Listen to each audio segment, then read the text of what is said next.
أنا أقول بيننا وبينكم السلف، بيننا وبينكم الكتب. إن الحمد لله نحمده ونستعينه ونستغفره ونعوذ بالله من شرور أنفسنا ومن سيئات أعمالنا. من يهده الله فلا مضل له ومن يضلل فلا هادي له، وأشهد أن لا إله إلا الله وحده لا شريك له، وأشهد أن محمدا عبده ورسوله صلى الله عليه وسلم. يا أيها الذين آمنوا اتقوا الله حق تقاته ولا تموتن إلا وأنتم مسلمون. يا أيها الناس اتقوا ربكم الذي خلقكم من نفس واحدة وخلق منها زوجها وبث منهما رجالا كثيرا ونساء، واتقوا الله الذي تساءلون به والأرحام إن الله كان عليكم رقيبا. يا أيها الذين آمنوا اتقوا الله وقولوا قولا سديدا يصلح لكم أعمالكم ويغفر لكم ذنوبكم، ومن يطع الله ورسوله فقد فاز فوزا عظيما. أما بعد، فإن أصدق الحديث كتاب الله، وخير الهدي هدي محمد صلى الله عليه وسلم، وشر الأمور محدثاتها، وكل محدثة بدعة، وكل بدعة ضلالة، وكل ضلالة في النار. أما بعد. L'auteur a dit الأصل الرابع بيان العلم والعلماء والفقه والفقهاء وبيان من تشبه بهم وليس منهم. وقد بين الله تعالى هذا الأصل في أول سورة البقرة من قوله يا بني إسرائيل اذكروا نعمتي التي أنعمت عليكم، إلى قوله قبل ذكر إبراهيم عليه السلام يا بني إسرائيل الآية. ويزيده وضوحا ما صرحت به السنة في هذا الكلام الكثير البين الواضح للعامي البليد. ثم صار هذا أغرب الأشياء، وصار العلم والفقه هو البدع والضلالات، وخير ما عندهم لبس الحق بالباطل. وصار العلم الذي فرضه الله تعالى على الخلق ومدحه لا يتفوه به إلا زنديق أو مجنون. وصار من أنكره وعاداه وصنف في التحذير منه والنهي عنه هو الفقيه العالم. Le cheikh dit, le quatrième fondement, la clarification de ce qu'est la science et de qui sont les savants, ainsi que de ce qu'est le fiqh et de qui sont les fuqaha, et l'éclaircissement de ceux qui prétendent le ressembler alors qu'ils n'en sont pas. Et Allah Ta'ala a certes expliqué ce fondement au début de Surat al-Baqarah, depuis sa parole dont le sens est « Ô enfants d'Israël, rappelez-vous mon bienfait dont je vous ai comblé », jusqu'à sa parole avant la mention d'Ibrahim alayhi salam dont le sens est « Ô enfants d'Israël », jusqu'à la fin du verset. Et ce qui est cité dans la Sunna rend ce fondement encore plus explicite, même pour le moins savant des gens de la masse. Puis, ce sujet est devenu plus qu'étranger. Le ilm et le fiqh furent alors assimilés à l'innovation et aux égarements, au point que ce que tu trouves de mieux chez eux sera un mélange de vérité et de faux. Et quant à la science qu'Allah Ta'ala a rendue obligatoire à ses créatures et qu'il a élogiée, elle ne provient aux yeux des gens que d'un hypocrite ou un fou. Mais par contre, celui qui la rejette, la combat et écrit des livres pour mettre en garde contre elle et interdire sa diffusion, eh bien c'est lui à leurs yeux le faqih, le savant. Taïb. Le lien entre ce fondement et ceux qui l'ont précédé est que ces trois premiers fondements ne peuvent être connus que par la science. Et la science ne peut être connue que par les savants. Il faut donc connaître qui sont les savants afin d'acquérir cette science. Voilà pourquoi l'auteur a mentionné ce fondement. Bayanul ilmi wal ulama wal fiqhi wal fuqaha. Nous avons donc plusieurs masaïl. Qu'est-ce que la science? Qui sont les savants? Qu'est-ce que le fiqh? Et qui sont les fuqaha? Ce que veut dire l'auteur par al-ilm, c'est al-ilm al-shar'i, la science légiférée. Yani ilm al-kitab wa sunnah. Et pour la faïda, l'imam Ibn Baz, rahimahullah, a dit que lorsqu'on trouve dans les textes de la révélation al-ilm, eh bien ce qui est voulu c'est al-ilm al-shar'i. Et ça n'inclut pas la science mondaine comme peuvent penser certains. Par exemple, dans certains pays musulmans, tu trouves écrit sur le mur de certaines écoles le hadith « Talabul ilmi faridatun ala kulli muslim ». La demande de science est une obligation pour tout musulman. Mais ce qui est voulu dans le hadith, ce n'est pas les mathématiques, l'anglais, tout ça. Ce qui est voulu, c'est la connaissance de la religion. Et al-ilm, dans la langue arabe, huwa idraku ash-shay'i ala ma huwa alayhi fil waqi'. c'est la conception d'une chose telle qu'elle est dans sa réalité. قال ابن القيم رحمه الله العلم معرفة الهدى بدليله ما ذاك والتقليد يستويان. Ibn al-Qayyim a dit dans son poème surnommé An-Nouniyah, car chaque vers finit par la lettre Nun, la science, c'est la connaissance de la guidée avec sa preuve. En aucun cas celle-ci n'est égale au suivi aveugle. Et il a dit aussi dans un autre vers العلم قال الله قال رسوله قال الصحابة هم أولو العرفان ما العلم نسبك للخلاف سفاهة بين الرسول وبين رأي فلان. La science, c'est Allah a dit, son messager a dit, et les compagnons ont dit. Ceux-là sont ceux qui possèdent la véritable connaissance. La science, ce n'est pas chercher la discorde entre le messager et l'avis d'un tel ou un tel. Donc la science qui est louable et qui est utile, c'est avant tout la science légiférée, al-ilm al-shar'i. Et les textes invitant à rechercher la science sont nombreux. Parmi eux, le verset dans Sourate Al-Mujadalah, يَرْفَعِ اللَّهُ الَّذِينَ آمَنُوا مِنْكُمْ وَالَّذِينَ أُوتُوا الْعِلْمَ دَرَجَاتٍ. Allah élèvera en degrés ceux d'entre vous qui auront cru et ceux qui auront reçu le savoir. Il dit aussi subhanahu wa ta'ala fi surati az-Zumar قُلْ هَلْ يَسْتَوِي الَّذِينَ يَعْلَمُونَ وَالَّذِينَ لَا يَعْلَمُونَ إِنَّمَا يَتَذَكَّرُ أُولُو الْأَلْبَابِ. Dis, sont-ils égaux ceux qui savent et ceux qui ne savent pas? Seuls les doués d'intelligence se rappellent. Il dit aussi fi surati Taha وَقُلْ رَبِّ زِدْنِي عِلْمًا. Et dit, ô mon Seigneur, accrois mes connaissances. Et le prophète sallallahu alayhi wa sallam a incité à demander la science en disant من سلك طريقا يلتمس فيه علما سهل الله له به طريقا إلى الجنة. Celui qui emprunte un chemin dans le but d'acquérir une science, Allah lui facilite par cela un chemin vers le paradis. Rapporté par Muslim. Il y a aussi hadith Safwan ibn Assal radiyallahu anhu, dans lequel ce dernier a dit أتيت النبي وهو في المسجد متكئ على برد له أحمر. Je suis allé voir le prophète sallallahu alayhi wa sallam alors qu'il était dans la mosquée allongé sur un tapis rouge. فقلت له يا رسول الله إني جئت أطلب العلم. Et je lui ai dit, ô messager d'Allah, je suis venu demander la science. فقال مرحبا بطالب العلم إن طالب العلم تحفه الملائكة وتظله بأجنحتها ثم يركب بعضهم بعضا حتى يبلغ السماء الدنيا من محبتهم لما يطلب. Le prophète sallallahu alayhi wa sallam répondit, bienvenue aux demandeurs de science. Certes, les anges entourent le demandeur de science et le couvrent de leurs ailes, puis certains d'entre eux montent les uns sur les autres jusqu'à atteindre le premier ciel, en raison de leur amour pour cette science qu'ils demandent. Authentifié par le Cheikh Al-Albani. Également sa parole, alayhi salatu wassalam, Ala inna ad-dunya mal'ouna, mal'ounun ma fiha, illa dhikrullahi wa ma walah, wa alimun aw muta'allim. Sachez que ce bas monde est maudit ainsi que ce qu'il contient, à l'exception de l'évocation d'Allah et de ce qui s'ensuit, et à l'exception d'un savant et d'un étudiant, authentifié par le Cheikh Al-Albani. Et sans oublier le hadith azim rapporté par Al-Bukhari et Muslim, Man yuridillahu bihi khayran yufaqihu fid din. Celui à qui Allah veut du bien, il lui accorde la compréhension de la religion.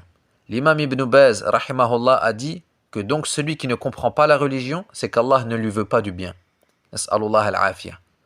Donc la science a un mérite immense. Et il fut dit تعلم فليس المرء يولد عالما وليس أخو علم كمن هو جاهل. Apprends, car certes l'homme ne naît pas savant, et le doué de science n'est pas comme l'ignorant. Il fut dit également فقهوة الحبر والمزمار لي قلمي والعلم فاكهتي والكتب جلاسي طوبى لمن يتغنى في مجالسه بلفظة المصطفى عن ابن عباس. Celles-là, elles perdent leur charme si je les traduis, désolé. Et akhana, sache que la science ne s'acquiert qu'en apprenant. Comme a dit le messager sallallahu alayhi wa sallam, innama al-ilmu bit-ta'allum wa innama al-hilmu bit-tahallum. La science ne s'acquiert qu'avec fatigue et patience, et non pas en une nuit, comme le prétendent certains imposteurs parmi les chefs soufis, qui se réveillent un beau matin au ulama ou awliya, et fondent leur tariqa comme ils l'appellent.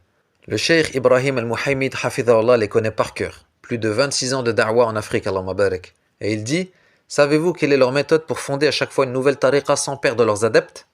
Eh bien ils disent, cette tariqa est un fara', une branche de la tariqa al-Qadiriyya, mathalan. Comme ça, il ne perd pas les adeptes de la tariqa asliya, et il peut fonder sa nouvelle tariqa pour manger l'argent des gens bil batil.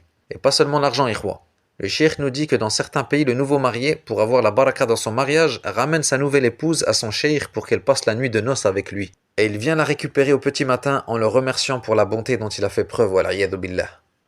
Donc, ikhwa, la science ne descend pas du ciel en une nuit. Comme a dit le poète, لا يورث العلم من الأعمام ولا يرى بالليل في المنام لكنه يحصل بالتكرار والدرس بالليل وبالنهار.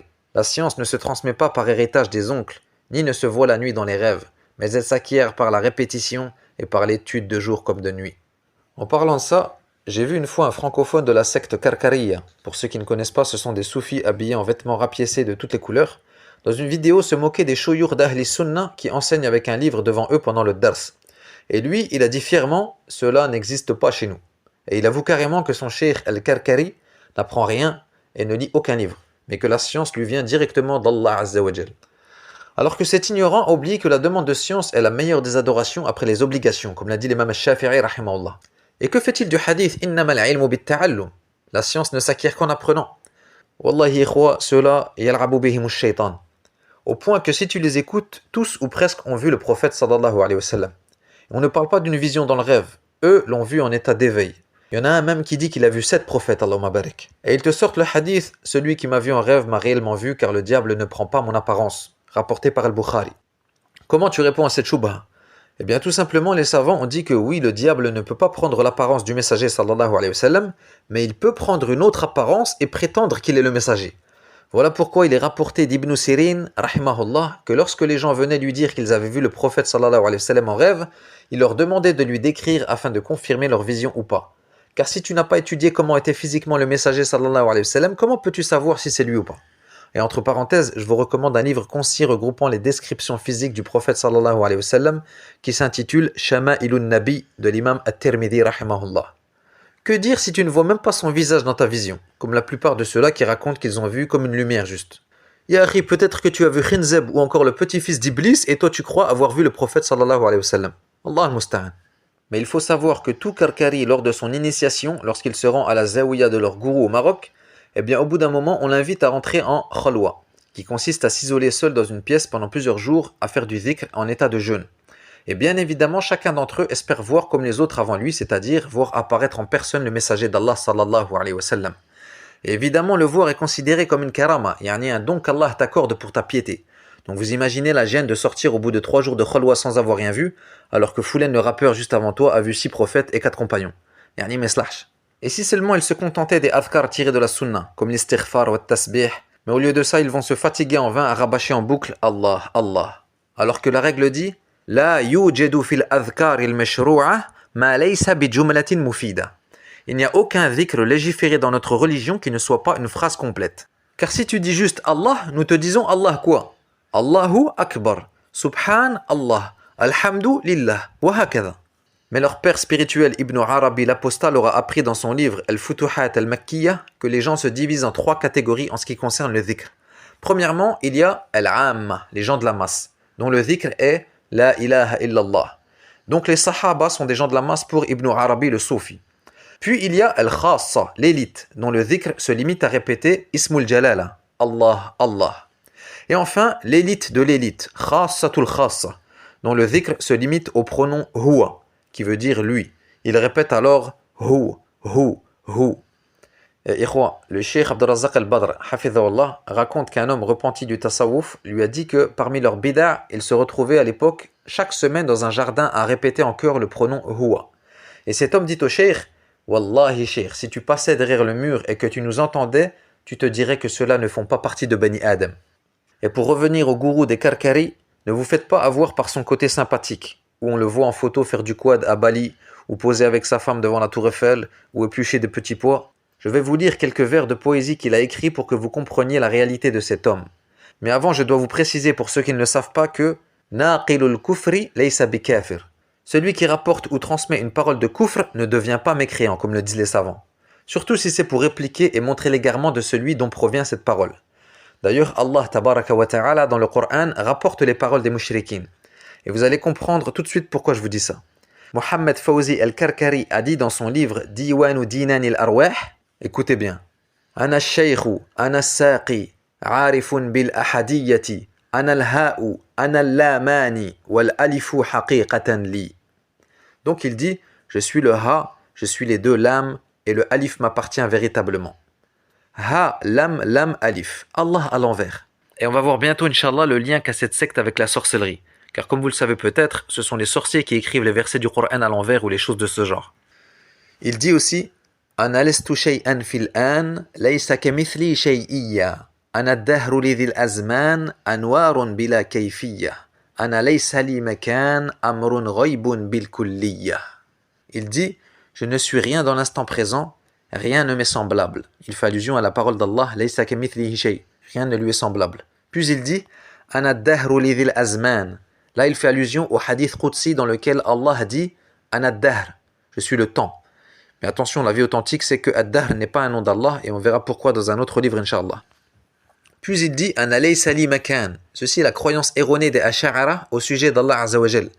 Ils disent qu'Allah existe sans endroit. Donc là, le Karkari se décrit comme sans endroit, tout comme Rabbul Alamin, selon sa croyance égarée, car beaucoup de soufis sont Ash'ara. Il dit aussi, Jalastu ala arshil ma'na mutawahida. حين استوت روحي على ماء صورتي فكن أمري بغير نطق وتكلم أحيي وأميت بلحاد نظرتي. Il dit, je me suis assis sur le trône du sens seul, lorsque mon âme s'est établie sur l'eau de mon image. Soit donc mon ordre, sans parole ni discours, je fais vivre et mourir d'un simple éclat de mon regard. Masha'Allah. Nazid lakum? طيب. Il dit, تراني بسر جمعي سيد للدارين أقسمت بي لأني Tu me vois par le secret de mon unité, maître des deux mondes, yani dunya wal akhirah. J'ai juré par moi-même car je suis seul dans cet univers. Wahdatul wujud, rien que ça c'est du kufr. Mais écoutez ce qu'il dit encore dans un autre livre à lui qui s'appelle Nawamisul Lahut li hadrati ruhillahi al-masih fil malakut. Et évidemment les paroles que je vais vous lire, vous ne les trouvez pas sur leur site. Même en cherchant sur Google, j'ai pas trouvé. C'est un repenti marocain de chez eux qui a fait une vidéo où il montre ses livres et la mécréance qu'ils contiennent. Donc, El-Karkari nous dit Ana sultanul wujudi wa lawla hijabuna la ahraqat subuhati ma adraka basari. Je suis le souverain de l'existence et sans notre voile, mes splendeurs brûleraient tout ce que mon regard atteint.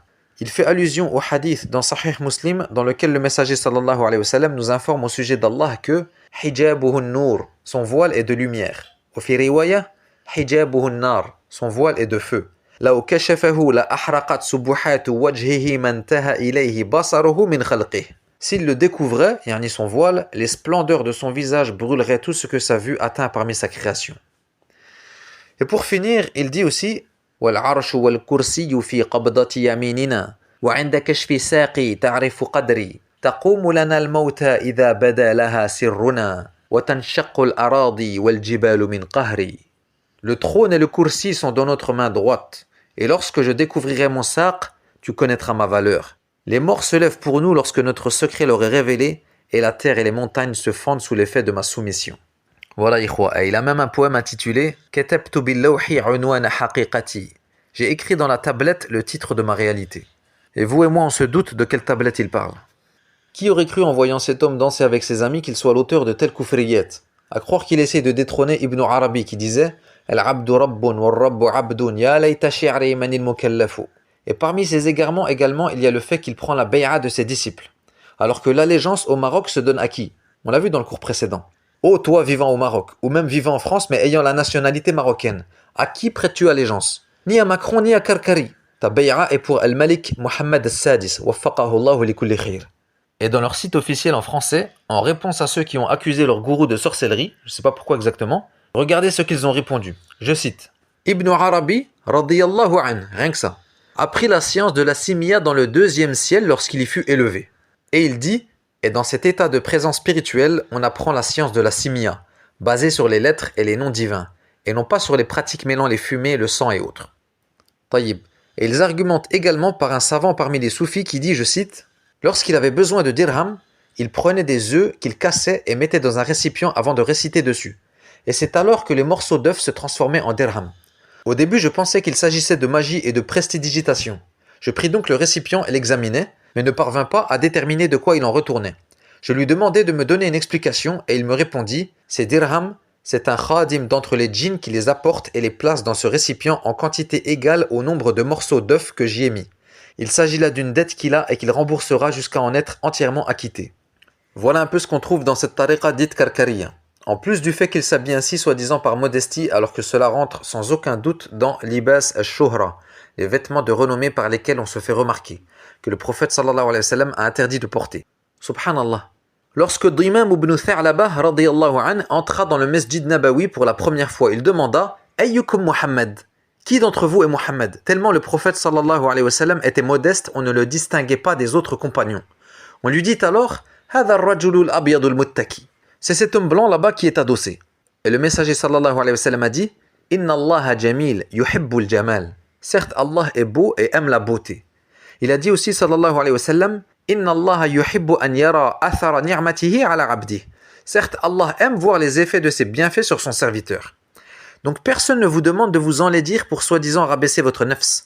Est-ce que Malik, Shafi'i ou Ahmed ont fait ça? Abadan. Mais malheureusement, il y a des gens qui ont un penchant pour l'égarement. Wallah al-musta'an. Donc, ikhwa, pour revenir au matn, l'auteur rahimahullah a dit Bayanul ilmi wal ulama wal fiqhi wal fuqaha.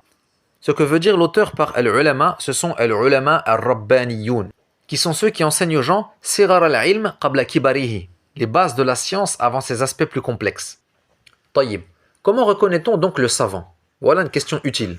Cette question fut posée à l'imam Ibn Uthaymin rahimahullah qui répondit On reconnaît le savant par le fait que lorsqu'il parle, il se base sur le Coran et la Sunna. Et on le reconnaît également par le témoignage des autres savants à son sujet, comme quoi c'est un savant. Puis il ajoute, et ceci est un signe important, que le vrai savant craint Allah. Comme a dit le cheikh Abdus Salam al-Shuway'ir, hafidhahullah, le savant doit posséder obligatoirement deux choses, la science et la religiosité. Car la science seule ne suffit pas. Le prophète sallallahu alayhi wa sallam a dit « Wal Qur'anu hujjatun laka aw alayk » Le Coran est une preuve pour toi ou contre toi. Et pour la faïda, le shir dit que le minimum de la religiosité, c'est l'entrée en islam. Car il y a même des kuffars qui ont écrit des livres de fiqh, comme le livre qui s'appelle At-Tatimmatul Fiqhiyya. Et tu le reconnais car il ne prie pas sur le prophète sallallahu alayhi wa sallam lorsqu'il le cite. Donc comme on a dit, on reconnaît le savant par le fait que les autres savants le qualifient de savant. Comme a dit l'imam Malik rahimahullah, Ma aftaytu hatta shahidali sab'un anni ahlun lidhalik. Je n'ai pas donné de fatwa jusqu'à ce que 70 hommes attestent que j'en suis capable. Et dans une autre version, jusqu'à ce que 30 hommes en turban me disent afti, yani donne des fatwas. Car à son époque, à Médine, seuls les savants portaient le turban. Et aujourd'hui, tu trouves des gens qui se proposent eux-mêmes de répondre aux questions alors que personne ne leur a demandé de le faire. Un des salafs a dit « J'ai connu 120 compagnons du messager d'Allah, et lorsqu'on les interrogeait sur un sujet, ils se renvoyaient les uns vers les autres jusqu'à ce que le questionneur revienne au premier compagnon. » Que dire de ceux d'aujourd'hui qui font ça en live, sans pudeur et sans jamais dire « je ne sais pas » ou « Allahu a'lam ». Musiba. Car si tu es prêt à te faire questionner en direct, ça veut dire que tu penses maîtriser ou presque toutes les sciences religieuses. Usul al-tafsir, mustalah al-hadith, usul al-fiqh. Ibn Mas'ud radiyallahu anhu a dit « Celui qui répond à toutes les questions qu'on lui pose est fou ». Et Ash-Sha'bi disait « Dire je ne sais pas représente la moitié de la science ». Le cheikh Bakr Abu Zayd rahimahullah rapporte dans son livre At-Ta'alum wa atharuhu ala al-fikri wal kitab qu'il y avait un homme qui donnait des fatawas à tout le monde et répondait à toutes les questions sans arrêt. Ses proches voulurent alors le tester en inventant un mot qui n'existe pas et qui est el-khunfushar, et le questionnèrent sur ce dernier. Et l'homme répondit immédiatement « C'est une plante au parfum agréable qui pousse aux confins du Yémen, et lorsque les chameaux la consomment, leur lait s'épaissit. » Comme a dit le poète « Laqad aqadat mahabbatukum fuadi kama aqad al-halib al-khunfusharu » Mais il y a une mas'ala qu'il convient d'aborder afin de ne pas tout mélanger. Il y a une différence entre donner des fatawas et entre le fait d'enseigner aux gens les bases qu'on a étudiées. Le cheikh Sulayman al-Ruhayli hafidhahullah a dit « En ce qui concerne l'enseignement, il est permis à la personne d'enseigner ce qu'elle a appris selon son degré de science sans dépasser ce stade. S'il a étudié chez les mashayikh et que rien ne fait qu'il est critiquable et qu'il enseigne selon son degré de science, eh bien ceci est une bonne chose. » Puis le cheikh dit « Contrairement à ce que peuvent dire certains, yani il n'enseigne pas jusqu'à devenir un grand cheikh. Aslan, il n'est pas possible que l'homme arrive au point où il voit qu'il est devenu un grand cheikh. Le cheikh Saleh al-Fawzan, lorsqu'ils l'appelèrent alim, savant, il leur dit « Ana talib ilm, al-alim ibn Baz ». Et le cheikh Muqbil, rahimahullah, lorsqu'ils lui demandèrent « Si on rapporte ce qu'on a entendu de vous, que doit-on dire? Est-ce qu'on dit « Sheikhuna al-Sheikh Muqbil » Qu'est-ce qu'il aura répondu? Il aura dit « Ana akhoukum, qulu akhuna ». Donc dire qu'on ne débute pas l'enseignement jusqu'à être devenu un grand cheikh n'est pas correct. Ça, c'était la parole du cheikh Sulayman. Et le cheikh Ali at-Twijiri, hafidhahullah, a dit « Il y a aujourd'hui une retenue mal placée chez certains de nos jeunes. Il sort de l'université peut-être avec un magistère ou un doctorat, puis il dit « Wallahi, je n'ai pas de science ». Malik ibn al-Huwayrith, radiyallahu anhu, a dit « Nous sommes venus au prophète sallallahu alayhi wa sallam, alors qu'ils étaient un petit groupe de 2 ou 3 jeunes. Et il dit « nous sommes restés auprès de lui 20 jours environ. Puis le prophète sallallahu alayhi wa sallam leur dit, peut-être que vos familles vous manquent. Ils répondirent oui. Il leur dit alors, retournez à vos familles, enseignez-leur, et lorsqu'entre le temps de la prière, que l'un de vous fasse l'adhan et que le plus âgé d'entre vous préside la salat. Le cheikh dit, 20 jours seulement, mais dans lesquels ils acquérirent un grand khir. Puis ils partirent inviter les gens à ce khir. Et le prophète sallallahu alayhi wa sallam a dit, Ballighu anni walaw aya, transmettez de moi ne serait-ce qu'un verset. Puis le cheikh dit, évidemment je parle de ce que tu as assimilé, comme l'essence d'un hadith, d'un verset dont tu as appris la vraie signification en écoutant les gens de science. Invite donc les gens à ce khayr. Mais quant au fait que tu veuilles attendre d'avoir atteint le niveau de Cheikh Ibn Baz, Cheikh Al-Albani ou Cheikh Ibn Uthaymin, il se peut que tu meures avant d'avoir atteint ce niveau. Hâtons-nous donc à faire da'wa. Et il dit, wa abshiru, et réjouissez-vous. Selon le degré de profit que tu apportes aux gens, Allah te donne et t'ouvre les portes et te facilite les choses. Ahabbun nasi ilallah anfa'uhum linnas. Le plus aimé des gens auprès d'Allah est celui qui est le plus utile aux gens. Fin de la parole du cheikh. J'avais commencé à développer sur ce sujet, mais après réflexion, je laisse ça de côté pour le prochain livre qui est Les 3 fondements, Inch'Allah, vu que dès le début, l'auteur aborde la mas'ala de la da'wa. Wabillahi tawfiq. Et pour en revenir aux savants, ikhwa, wallahi, c'est une ni'ma d'Allah sur nous qui nous ait fait aimer les savants et les respecter. Et surtout qu'il nous ait fait comprendre que c'est par eux que l'on comprend la religion. Contrairement à la majorité des gens de la masse qui ne donnent aucune importance aux paroles des ulama. Ou pire, les innovateurs qui les dénigrent et se moquent d'eux. Donc remercie Allah pour cette ni'ma. Et je connais quelqu'un en Algérie, en apparent sur la sunna, qamis, lihya, turban yéménite, 285 000 abonnés sur sa chaîne YouTube, il se filme et parle de religion, et aucun respect pour les savants. Ses vidéos c'est « Qu'en est-il du chien de Ashab al-Kahf » Où vivaient les djinns avant Adam alayhi salam. Et il critique les salafiyin, il critique les gouverneurs, dal mudil, égarés et égareurs. Wal awam maftounoun. Ils vont prendre pour savants ce genre de personnes et mépriser le vrai savant à cause de leur ignorance. Et le fait de demander une fatwa à quelqu'un qui n'en est pas apte peut avoir des conséquences désastreuses pour le questionneur. Car celui à qui il pose sa question n'a pas de science, mais en plus croit qu'il est savant. Imagine-toi les dégâts qu'il peut faire. Et même certains tullab ilm qu'on a pris l'habitude d'appeler mashaykh dû à leur âge par exemple ou par respect, ne sont pas forcément aptes à donner des fatawas. Pour l'anecdote, une fois il y a quelques années, j'étais en voiture avec un cheikh, parmi les anciens talabat al-ilm du pays, et j'avais une question d'une sœur de France à traduire et transmettre. J'en ai donc profité pour lui poser la question qui était que cette sœur était venue en terre d'islam avec ses grands-enfants dans le but d'une éventuelle hijra, bien que son mari n'était pas prêt pour quitter la France. Chose qui l'avait beaucoup déçu. Et en plus de ça, son mari l'avait trahi comme on dit avec une femme qui travaille au même endroit que lui. Et alhamdoulilah, il se repentit de cette fahisha mais refusa de quitter son lieu de travail et continua même à dire bonjour à cette femme kafira. La question de la sœur était donc, ai-je le droit de demander le khul' et par la même occasion de faire la hijra avec mes enfants pour les 2 raisons citées. Le cheikh me répondit, La yajuzu laha an tabqa ma'ahu li'annahu zanin. Elle n'a pas le droit de rester avec lui car c'est un fornicateur. Taïb. J'ai transmis la réponse. Mais la sœur, ne connaissant pas ce cheikh, demanda si je pouvais questionner quelqu'un d'autre. J'ai donc posé la question à un savant parmi les ulama de Médine dont j'avais le numéro à l'époque et qui est décédé depuis, rahimahullah. Eh bien écoutez sa réponse. Il lui répondit, retourne chez ton mari. La sœur demanda à ce que j'insiste. Donc j'ai réexpliqué au cheikh que son mari ne veut pas faire la hijra, qu'il continue de dire bonjour à celle avec qui il a forniqué, etc., etc. Et le cheikh répondit, tu m'as bien compris, ô servante d'Allah, retourne chez ton mari. Vous voyez la différence entre les 2 fatawas? Réponse opposée et vision des choses opposées. Ajib. D'ailleurs, parmi les points positifs à étudier chez plusieurs mashayikh, cela va permettre à l'étudiant d'avoir une vision plus complète de la science et de ne pas se limiter à une seule compréhension des textes. Et cela va développer son esprit critique. Ayyub as-Sikhtiyani rahimahullah a dit إِذَا أَرَدْتَ أَن تَعْرِفَ خَطَأَ مُعَلِّمِكَ فَجَلِسْ غَيْرَهُ. Si tu veux connaître l'erreur de ton enseignant, va t'asseoir chez autre que lui. Et c'est vrai que le fait d'étudier chez plusieurs shuyukh aide à éviter de tomber dans le suivi aveugle ou le ta'assub. Et ça va inspirer l'étudiant dans sa manière de faire da'wa car chaque enseignant a sa méthodologie et son style qui lui est propre. Et aussi tout simplement étudier chez plusieurs mashayikh en même temps permet de ne pas te retrouver sans assise de science si l'un d'eux s'absente. Comme a dit un des salafs, مثل الذي يروي عن عالم واحد مثل الذي له امرأة واحدة إذا حاضت بقي. Celui qui rapporte d'un seul savant est comparable à celui qui n'a qu'une seule épouse. Lorsque viennent ses menstrues, il reste bloqué.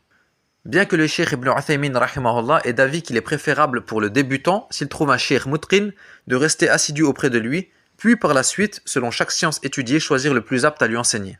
Donc, comme on disait, la fatwa que donne celui qui est ignorant a des conséquences sur le mustafti, celui qui questionne, mais peut aussi avoir des conséquences sur le mufti lui-même, yani celui qui est questionné. Comme dans le hadith de l'homme qui tua 99 personnes, puis chercha à rencontrer l'homme le plus savant de la terre pour le questionner sur un éventuel repentir. On l'envoya vers un moine à cette époque qui lui répondit que son repentir ne serait pas accepté. Que s'est-il passé alors? L'homme le tua. Il tua ce moine qui fut alors sa 100e victime. Et pour la faïda, quelle est la différence entre le qadi, le juge, et le mufti, celui qui donne une fatwa? Réponse: Al-qadi mulzim, bi khilaf il-mufti. Le juge impose son verdict aux deux parties en conflit, car le juge est mandaté par wali al-amr, le gouverneur, pour juger entre les gens. Tandis que le mufti, non. Il ne fait qu'informer du jugement dans la religion de cette chose sur laquelle il a été questionné. Et parmi les différences entre les deux également, il y a le fait qu'il est obligatoire au qadi d'écouter les deux parties avant de juger, comme l'a dit l'imam Ibn Baz et d'autres. Tandis que le mufti, non. Le mufti répond au mustafti selon sa question. Et il n'est pas responsable de chercher à savoir s'il a menti dans sa question. Il l'informe du jugement, faqat. Et concernant la parole de l'auteur, al-ilm ou al-fiqh, le mot fiqh parfois a le sens de ma'rifatud din, la connaissance de la religion, tout comme le ilm, donc ils sont synonymes. Mais al-fiqh peut avoir aussi un sens plus spécifique, qui est fahmul ilm, la compréhension de la science. Comme dans le hadith, wa rubbi hamil fiqhin laysa bi faqih. Il se peut que celui qui possède un fiqh, yani une science, ne soit pas faqih, c'est-à-dire qu'il ne comprenne pas cette science qu'il possède. Et le fiqh peut avoir aussi comme sens l'une des catégories de la science, qui est ma'rifatul ahkam, les jugements des choses, que certains traduisent par jurisprudence. Donc pour la faïda, selon les différents sens qu'on vient de voir, le mot fiqh peut englober même la aqida, comme par exemple dans le titre d'un livre de l'imam Abu Hanifa rahimahullah qui s'intitule Al-Fiqhul Akbar, yani la croyance. Et ce qui apparaît ici est que l'auteur insinue tous ces sens. Ensuite, l'auteur, le cheikh Mohammed ibn Abdul Wahhab rahimahullah, dit: et Allah Ta'ala a certes expliqué ce fondement au début de Surat al-Baqarah, depuis sa parole dont le sens est « Ô enfants d'Israël, rappelez-vous mon bienfait dont je vous ai comblé » jusqu'à sa parole avant la mention d'Ibrahim alayhi salam dont le sens est « Ô enfants d'Israël » jusqu'à la fin du verset. Taïb. Donc du verset 40 au verset 122 dans Surat al-Baqarah, tous ces versets clarifient les caractéristiques des savants ainsi que leurs contraires. Par exemple, dans le verset 44, أتأمرون الناس بالبر وتنسون أنفسكم وأنتم تتلون الكتاب أفلا تعقلون. Commandez-vous aux gens de faire le bien et vous oubliez vous-même de le faire alors que vous récitez le livre? Êtes-vous donc dépourvu de raison? L'imam As-Sa'di rahimahullah a dit dans son tafsir: et ce verset, bien qu'il fût révélé à cause de Banu Israël, demeure général, car Allah a dit: Ya ayyuhalladhina amanu lima taquluna ma la taf'alun kebura maqtan 'inda Allahi an taqulu ma la taf'alun. Ô vous qui avez cru, pourquoi dites-vous ce que vous ne faites pas? C'est une grande abomination auprès d'Allah que de dire ce que vous ne faites pas. Ces versets décrivent donc ulama us-su, les savants du mal. Et parmi leurs caractéristiques, il y a le fait de dissimuler volontairement le haqq, comme dans le verset 71, Ya ahl al-kitab lima talbisuna al-haqq bil-batil wa taktumuna al-haqq wa antum ta'lamun. Ô gens du livre, pourquoi mêlez-vous le faux au vrai et cachez-vous sciemment la vérité? Puis l'auteur dit: et ce qui est cité dans la sunna rend ce fondement encore plus explicite, même pour le moins savant des gens de la masse. Ceci n'est pas une critique envers les gens de la masse, mais il veut dire par là que cette chose est claire même pour l'homme ayant le plus faible niveau de compréhension. Qu'en est-il pour le doué d'intelligence? Et pour finir, l'auteur dit: puis ce fondement est devenu plus qu'étranger. Le ilm et le fiqh furent alors assimilés à l'innovation et aux égarements, au point que ce que tu trouves de mieux chez eux sera un mélange de vérité et de faux. Et quant à la science qu'Allah Ta'ala a rendue obligatoire à ses créatures et qu'il a élogée, elle ne provient aux yeux des gens que d'un hypocrite ou d'un fou. Mais par contre, celui qui la rejette, la combat et écrit des livres pour mettre en garde contre elle et interdire sa diffusion, eh bien c'est lui à leurs yeux le faqih, le savant. Wallah al-musta'an. Le savant devint donc aux yeux des gens un ignorant et l'ignorant à leurs yeux un savant. Et ceci est visible à notre époque. Il se peut que tu trouves un savant éducateur dont les paroles se limitent à « Qala Allahu qala rasuluhu » être décrit par les plus vils adjectifs. Il sera peut-être même traité de sectaire alors que celui-ci a passé sa vie à mettre en garde contre les sectes. Et à l'opposé, tu trouves qu'ils vont décrire l'ignorant, égareur égaré, par Al-Allama, le savantissime, ou encore Al-Sheikh Al-Akbar, etc.